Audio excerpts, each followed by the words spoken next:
All right, let's jump right into this explainer. Today, we're tackling a critical and frankly kind of terrifying mistake in the solar and off-grid world. You see, most installers will spend hours obsessing over the phase load of a system, making absolutely sure everything looks perfectly within spec. But then, they completely ignore the neutral wire. And that is a massive mistake, because the neutral wire is exactly what quietly overheats and fails first. In solar inverter systems, this one single oversight can literally fry your wiring long before any safety breaker even thinks about tripping.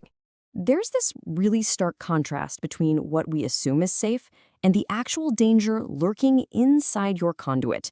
On one hand, the phase load gets all the attention and the meter checks, but on the other hand, the neutral load is just treated as this passive afterthought.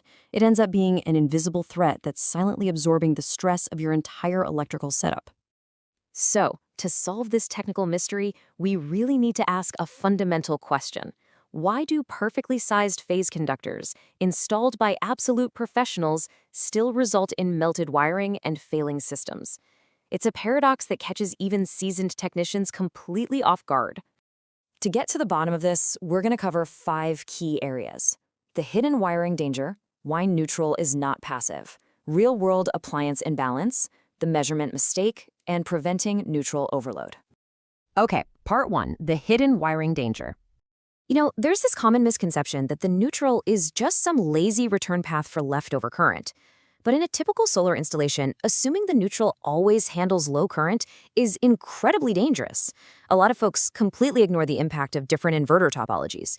They overlook the harmonic currents just pouring in from SMPS, or switch mode power supply, devices like your laptop chargers, and they completely neglect the heating caused by resistance in long cable runs. This combination, it leaves your whole system highly vulnerable. Moving on to part 2, neutral is not passive. To get what's really happening here, we have to look at the underlying physics, specifically Kirchhoff's current law. Basically, it dictates that at any node, the total current entering absolutely must equal the total current leaving. Think of it like balancing a giant scale. In a split-phase system, your neutral current isn't just electrical magic. It actively and continuously balances the scales of your phase currents. So, mathematically, the neutral current is the absolute value of line 1 minus line 2. When your loads are perfectly balanced across the 2 hot legs, the neutral current drops right down to near 0. But the very second they unbalance, that neutral wire acts as a shock absorber. It carries the exact difference. It is actively working, and under a heavy imbalance, it can end up carrying the full load current of the system. Which brings us to part 3, real-world appliance imbalance. Picture a typical off-grid or solar-powered home. You've got leg 1 powering a heavy-hitting, cycling refrigerator, right? Meanwhile, leg 2 is barely sipping power for a few LED lights and some phone chargers. Now, individually, each leg looks totally safe. But because of that massive difference between the two, the neutral is subjected to high continuous stress.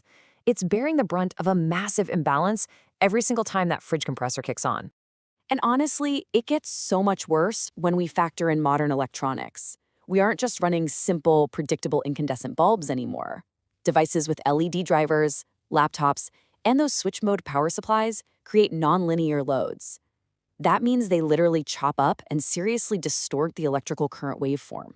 As industry experts often warn, harmonics increase neutral heating even when the amps look completely normal. That harmonic distortion drastically spikes your root mean square, or RMS current, which is the actual effective heat-generating power flowing through the wire. It's overheating completely invisibly, all while your primary phase meters are telling you everything is perfectly fine. All right, part 4, the measurement mistake. So, how do we properly diagnose this? Well, you have to catch this dynamic current aggregator in action. Step 1, stop assuming that a safe phase load equals a safe system. Step 2, get your clamp meter out and clamp the neutral conductor directly. And step 3, don't just check it once. Monitor that neutral current during different appliance cycles to actually uncover those hidden, dangerous peaks. Finally, part 5, preventing neutral overload. If you let this go, a failing neutral escalates incredibly quickly. And we aren't just talking about a pesky tripped breaker here. It starts with weird, unstable voltage behavior and sudden equipment malfunctions. From there, excessive heat starts getting trapped inside your conduits. If you have any loose neutral connections at all, that heat leads to arcing under load, which creates a really severe fire risk right in your walls or in poorly ventilated cable runs. The ultimate takeaway from all this is pretty simple. A balanced system isn't just about having equal phase loads. It's about proactively designing and measuring your setup so the neutral wire isn't secretly bearing the stress of the entire system. You have to measure it.